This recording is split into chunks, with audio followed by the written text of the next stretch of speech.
taariikhdu markay ahayd 22kii bishii shanaad 2018 waxaa maxkamadda darajada koowaad ee ciidamada qalabka sida u fariisatay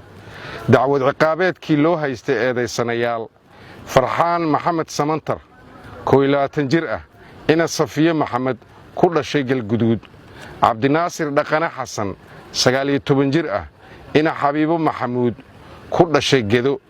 Abshir Maxamed Xaaji Buule 22 jir ah ina Xabiibo Maxamed ku dhashay Saakow kuwaas oo xafiiska xiraalinta ciidamada qalabka sida ku soo eedeeyay dambiyada kala ah ka mid noqosho urur hubaysan oo lid ku ah awoodaha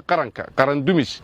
iyo in ay ka mid ahaayeen koox weerar argagixiso ku qaaday hotel Naasa Hablood 2 taariikhdu markay ahayd 28kii bishii 10 2017 weerarkaas oo sababay khasaare naf iyo maal ah waxaana ku geeriyooday weerarka inta la hubiyay 18 ruux iyadoo ay ku dhaawacmeen 47 ruux oo kale taariikhdu markay 30kii bishii shanaad 2018 waxay maxkamadda ciidamada qalabka sida ku xukuntay dil toogasho ah oo ah qisaastii dadkii ku geeriyooday weerarkii Naasa Hablood 2 taariikhdu markay 28kii bishii 10 2017 maanta oo ay taariikhdu tahay 10kii bishii 7 2019 waxaa lagu fuliyay xukunkii dilka ah ee maxkamadda ciidamada qalabka sida wa billaahi tawfiiq.